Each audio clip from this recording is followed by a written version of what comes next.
சிந்தாமணிக்கு கல்யாணம் ஆக போற தகவலை சொன்னது விஜயாதான்னு சீக்கிரமா அண்ணாமலைக்கு தெரிய வந்து விஜயாவை ஓங்கி ஒரு அறை கொடுத்தா நல்லா இருக்கும்னு நீங்க நினைச்சீங்கன்னா இந்த வீடியோக்கு ஒரு லைக் பண்ணுங்க. வாங்க வீடியோக்குள்ள போலாம். நீ எதுக்கும் கவலைப்படாத ரேகா. உங்க அம்மா இருக்க இடத்துல இருந்து நாங்க எல்லாரும் உன்னை நல்லா பார்த்துப்போம். நீ போய் மணமேடையில உட்காரு அப்படின்னு சொல்லிட்டு மீனா சொல்ல கொஞ்ச நேரத்துல அங்க ரேகாவோ சத்யா உட்காந்துக்கிட்டு இருக்க மணவரைக்கு போய் அந்த இடத்துல உட்கார அங்க ஐயருமே கெட்டி மேளம் அப்படின்னு இங்க மந்திரத்தை சொல்ல எல்லாரும் அங்க பூவை தூவ இங்க சத்யாவோ ரேகாவோட கழுத்துல தாலி கட்டுற நேரம் நேரா அங்க சிந்தாமணி வீட்டுக்குள்ள வந்துடுறாங்க. கல்யாணத்தை நிறுத்துங்க அப்படின்னு சொல்லிட்டு சிந்தாமணி கோவத்தோட குரல் கொடுக்க அதே நேரம் சத்யாவோ ரேகாவோட கழுத்துல 3 முடிச்சு போட்டு அங்க கல்யாணத்தையும் முடிச்சிடுறாரு. சிந்தாமணியோட சத்தம் கேட்டு ஒட்டுமொத்த பேரும் அங்க வாசலை நோக்கி பார்க்க இங்க சிந்தாமணி ரேகாவோட கழுத்துல தாலி இருக்கிறத பார்த்து அப்படியே அதிர்ச்சியில ஆடி போய் நிக்கிறாங்க.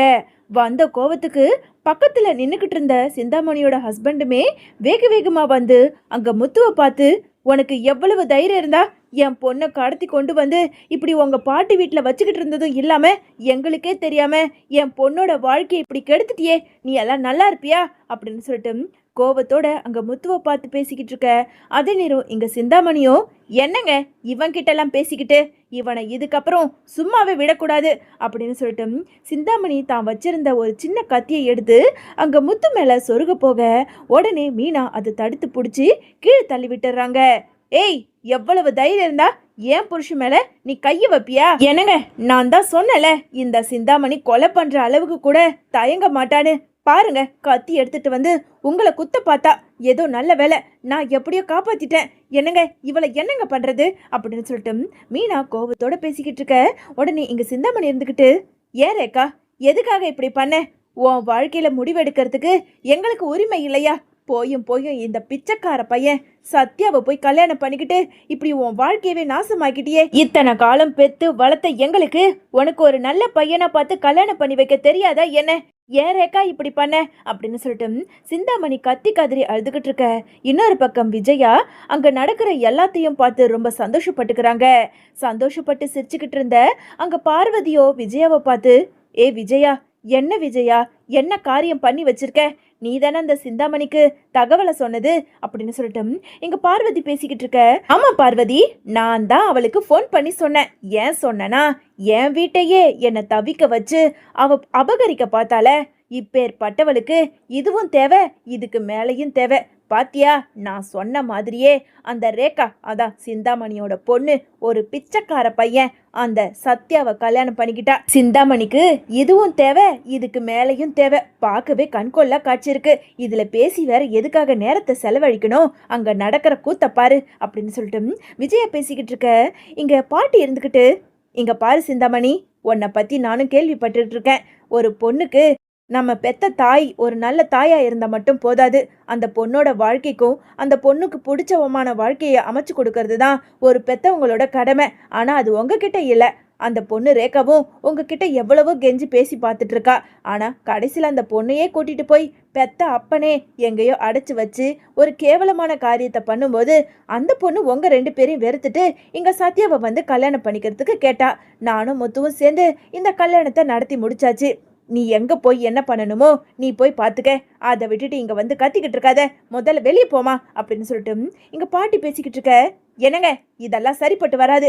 இப்பவே நாம போலீஸுக்கு ஃபோன் பண்ணி கூப்பிடுங்க, இந்த இடத்துக்கு வர சொல்லுங்க, நம்ம ரேகாவை நம்ம கூட்டிட்டு போயிடலாம் அப்படின்னு சொல்லிட்டு சிந்தாமணி சொல்ல கொஞ்ச நேரத்துல இங்க போலீஸுமே அந்த இடத்துக்குமே வந்துடுறாங்க.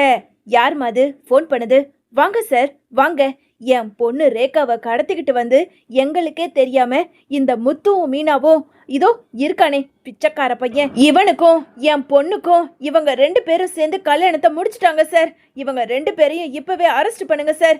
சார், என் பொண்ணை எப்படியாவது எங்க கூட கூட்டிட்டு போகிறதுக்கு நீங்க தான் சார் வழி பண்ணணும் அப்படின்னு சொல்லிட்டு இங்க சிந்தாமணி அழுதுகிட்டே பேச இதை பார்த்துக்கிட்டு இருந்த இன்ஸ்பெக்டரோ, என்னம்மா நீங்க விருப்பப்பட்டு கல்யாணம் பண்ணிக்கிட்டு வந்தீங்களா, இல்ல உங்களை கடத்தி கொண்டு வந்து கல்யாணம் பண்ணாங்களா அப்படின்னு சொல்லிட்டு இன்ஸ்பெக்டர் ரேகாவை பார்த்து கேட்க, சாரி சார், என்னை யாரும் கடத்தவே இல்லை.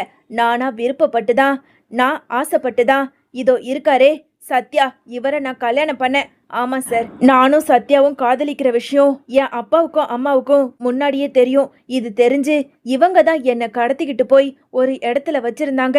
அதுக்கப்புறம் முத்துவும் மீனாவும் அவங்க கிட்ட இருந்து என்னை காப்பாத்தி கொண்டு வந்து எனக்கு பிடிச்ச சத்யா கூட என்னை கல்யாணம் பண்ணி வச்சிருக்காங்க. நான் முழுக்க முழுக்க விருப்பப்பட்டு தான் சத்யாவை கல்யாணம் பண்ணிக்கிட்டு இருக்கேன். தயவு செஞ்சு எங்க 2 பேரையும் பிரிச்சிடாதீங்க சார் அப்படின்னு சொல்லிட்டு இங்க ரேகா இன்ஸ்பெக்டர் கிட்ட வாக்குமூலம் கொடுக்க, இதை பார்த்ததும் இதை கேட்டதும் அங்க இருந்த சிந்தாமணிக்கும் சிந்தாமணியோட ஹஸ்பண்டுக்கும் ரொம்ப அதிர்ச்சியா இருக்கு. சார், என் பொண்ணு பொய் சொல்றா சார். இந்த முத்துவும் மீனாவும் சேர்ந்துதான் என் பொண்ணு பேச வச்சிருக்காங்க சார். என் பொண்ணு உண்மையா சொல்றேன், அவளுக்கு இவன் மேல ஆசைலாம் இல்லை. என் பொண்ணு மனசை கலைச்சுதான் இவன் கல்யாணம் பண்ணியிருக்கான் அப்படின்னு சொல்லிட்டு சிந்தாமணி என்னதான் கத்தி கதறி பேசினாலும் இன்ஸ்பெக்டரோ, இங்க பாருங்கம்மா, உங்க பொண்ணே சொல்றாங்க இந்த மாதிரி சத்யாவை நான் ஆசைப்பட்டு காதலிச்சுதான் கல்யாணம் பண்ணியிருக்கேன்னு. அப்படி இருக்கும்போது இப்படி மேஜரான பொண்ணை நாங்கள் பிரிக்க முடியாது. இதெல்லாம் ஒரு கேஸுன்னு எங்களுக்கு கம்ப்ளைண்ட் கொடுத்து இப்போ வேலை வெட்டி இல்லாமல் இங்கே வேற வச்சிருக்கீங்க. பேசாம பொண்ணையும் பையனையும் ஆசீர்வாதம் பண்ணி வீட்டுக்கு கூட்டிட்டு போற வழியை பாருங்க. யோ கான்ஸ்டபிள், வாய போலாம் அப்படின்னு சொல்லிட்டு இன்ஸ்பெக்டர் அங்க இருந்து கான்ஸ்டபிளை அழைச்சிக்கிட்டு நேராக ஸ்டேஷனுக்கும் போயிட, இன்னொரு பக்கம் இதை பார்த்துக்கிட்டு இருந்த அங்க அண்ணாமலையோ, இங்க பாருங்கம்மா, நடந்தது நடந்து முடிஞ்சு போச்சு. இனிமே வருத்தப்பட்டு எந்த ஒரு பிரயோஜனமும் இல்லை. வந்தீங்களா, அப்பாவும் அம்மாவும் அவங்க 2 பேருக்கும் ஆசீர்வாதம் பண்ணுங்க. ஆமா ரேகா, சத்யா 2 பேரும் வந்து உங்க அம்மா அப்பா காலில் விழுந்து ஆசீர்வாதம் வாங்குங்க அப்படின்னு சொல்லிட்டு இங்க அண்ணாமலை பேசிக்கிட்டு இருக்க. யோ நீ பேசாத, கேவலமான ஒரு புள்ளைய பெத்து வளர்த்து இப்படி என் பொண்ணு என்கிட்ட இருந்தே பிரிச்சு வச்சிருக்கான் இந்த ராஸ்கல். இதுல இவங்க 2 பேரையும் நான் ஆசீர்வாதம் வேற பண்ணணுமா? என்னங்க வாங்க, இனிமே இந்த ரேகாவுக்கும் நமக்கும் எந்த ஒரு உறவும் கிடையாது. என்னையோட இவளை நான் தலை முழுகிறேன் அப்படின்னு சொல்லிட்டு சிந்தாமணி அங்க ரேகாவை பயங்கர கோபத்தோடு திட்டி விட்டுட்டு தன்னோட புருஷனை அழைச்சிக்கிட்டு அந்த வீட்டை விட்டு வெளியே போயிடுறாங்க. இன்னொரு பக்கம் இதை பார்த்து ரசிச்சுக்கிட்டு இருந்த விஜயாவோ, பரவாயில்லையே, நாம நினைச்சதை விட பல மடங்கு இங்க விஷயம் நடந்து போச்சே அப்படின்னு சொல்லிட்டு விஜயா ரொம்ப சந்தோஷத்தோட பேசிக்கிட்டு இருக்க. இன்னொரு பக்கம் இங்க முத்துவுக்கோ ஒரு சந்தேகம் வருது. ஏன்பா, இங்க கல்யாணம் நடக்கிறது நமக்கு மட்டும்தான் தெரியும். அப்படி இருக்கும்போது சிந்தாமணிக்கு இந்த விஷயத்த யாருப்பா சொல்லியிருக்க முடியும்? அதுவும் தாலி கட்டுற சரியான நேரத்துக்கு அந்த சிந்தாமணியும் சிந்தாமணியோட புருஷனும் இங்க வந்துட்டு போறாங்க. அப்பா, நம்ம வீட்டுல தான்ப்பா யாரோ சொல்லியிருக்கணும் அப்படின்னு சொல்லிட்டு இங்க முத்து பேசிக்கிட்டு இருக்க. ஏண்டா, அப்படிலாம் யாரும் சொல்லியிருக்க மாட்டாங்கடா, எல்லாரும் நம்ம ஆளு. ஏன்பா, ஏன் சொல்லியிருக்க மாட்டாங்க? எனக்கு நம்ம அம்மா மேலதான் சந்தேகமா இருக்கு. அம்மா சொல்லுங்கம்மா, நீங்க தான் அந்த சிந்தாமணிக்கு சொல்லியிருக்கீங்க அப்படின்னு சொல்லிட்டு அங்க முத்து விஜயாவை பார்த்து கேட்க, என்னது நானா? டேய் என்னடா முத்து, தேவையில்லாம என் மேல பழிய போட்டுக்கிட்டு இருக்க? அம்மா, உங்க மேலெல்லாம் பழிய போடல, உங்க மேல எனக்கு சந்தேகமா இருக்கு. ஏன்னா சத்யாவுக்கு கல்யாணம் ஆகிறதே உங்களுக்கு பிடிக்காது. அதுவும் முக்கியமா மீனா குடும்பத்தை பிடிக்கவே பிடிக்காது. அப்படி இருக்கும்போது சத்யாவோட கல்யாணத்தை பார்த்தே ஆகணும்னு சொல்லி ஒத்த காலில் நீங்க இங்க வந்தீங்க. சொல்லுங்க, நீங்க தானே சிந்தாமணி கிட்ட சொன்னீங்க அப்படின்னு சொல்லிட்டு இங்க விஜயாவை பார்த்து இங்க முத்து கேட்க, அங்க விஜயாவோ, நான் சொல்லவே இல்லை, நான் பண்ணவே இல்லைன்னு சாதிச்சுக்கிட்டு இருக்க. இதை பார்த்துக்கிட்டு இருந்த பார்வதியோ, இதுக்கு மேல பொறுமையா இருக்க முடியாது, இந்த விஜயாவை இப்படியே விட்டா இவளோட திமிரையும் வில்லத்தனத்தையும் அடக்கவே முடியாது அப்படின்னு நினைச்சுக்கிட்ட பார்வதி, ஏன்பா முத்து, நான் சொல்றேன்ப்பா, இங்க நடக்கிற எல்லா விஷயத்துக்கும் காரணமே முக்கிய புள்ளியே உன் அம்மா விஜயா தான். அத்தை, என்னத்த சொல்றீங்க? அட ஆமாப்பா முத்து, கொஞ்ச நேரத்துக்கு முன்னாடி விஜய் என்ன சந்தோஷமா வெளியே கூட்டிட்டு போனா. வெளியே கூட்டிட்டு போனவ இந்த மாதிரி கல்யாணம் நடக்க போற விஷயத்த நான் சிந்தாமணி கிட்ட சொல்ல போறேன்னு ஏன் கண்ணு முன்னாடியே அந்த சிந்தாமணி கிட்ட எல்லாத்தையும் சொல்லிட்டாப்பா. இங்க நடக்கிற ஒவ்வொரு விஷயத்தையும் போட்டோவாவும் வீடியோவாவும் எடுத்து அந்த சிந்தாமணிக்கு அனுப்பி அவளை வெறுப்பேத்தி இங்க இருக்க இடத்த இந்த விஜயா சொல்லி கடைசியில அந்த சிந்தாமணியும் இங்க வந்து இல்லாத ஆட்டத்தெல்லாம் ஆடிட்டு போயிருக்காப்பா. இப்ப சொல்றேன்ப்பா, எல்லாத்துக்கும் காரணம் வேற யாரும் இல்ல, விஜயா தான் அப்படின்னு சொல்லிட்டு இங்க பார்வதி சொல்ல, பார்வதி, எதுக்காக பார்வதி இப்ப நீ என்ன போட்டு கொடுக்குற? அட போ விஜயா, நீ அடங்குவ திருந்துவன்னு பார்த்தா நீ திருந்தவே மாட்ட போல இருக்கே. பாரு, அவங்க அம்மாவும் அப்பாவும் வந்து பாவம் அந்த பொண்ணோட கல்யாணத்தை இன்னொரு நிறுத்தியிருப்பாங்க. கடவுளா பார்த்து அவங்க வர்றதுக்கு முன்னாடியே இந்த கல்யாணம் நடந்து முடிஞ்சிருச்சு. அப்பவே சொன்னேன், தேவையில்லாத வில்லத்தனம் இந்த வீட்டுக்குள்ள பண்ணாதன்னு. நான் சொல்றதை நீ கேட்கவே இல்லை. அதனால தான் நீ அண்ணாமலை அண்ணன் கையால் அடி வாங்கினாதான் நீ அடங்குவன்னு அவர்கிட்டே சொல்லிடுறேன். அண்ணே, நான் சொல்கிறதெல்லாம் சத்தியண்ணே. விஜயா தானே சிந்தாமணி கிட்ட சொன்னது அப்படின்னு சொல்லிட்டு இங்கே பார்வதி நடந்த எல்லாத்தையும் ஒன்று விடாமல் அண்ணாமலை கிட்டேயும் முத்துக்கிட்டையும் சொல்ல, அப்பா பார்த்தீங்களாப்பா, கூடவே இருந்து குழி பறிக்கிறதுன்னு சொல்லுவாங்களே, அது இதுதான்ப்பா. இப்படி அம்மா நல்லவங்க மாதிரி நடிச்சு சத்யாவை ஆசீர்வாதம் பண்றேன்னு சொல்லி இந்த இடத்து வரைக்கும் வந்து இப்படி சிந்தாமணி கிட்ட போட்டு கொடுத்து, நல்ல வேலை ஏதோ கல்யாணம் முடிஞ்சுது.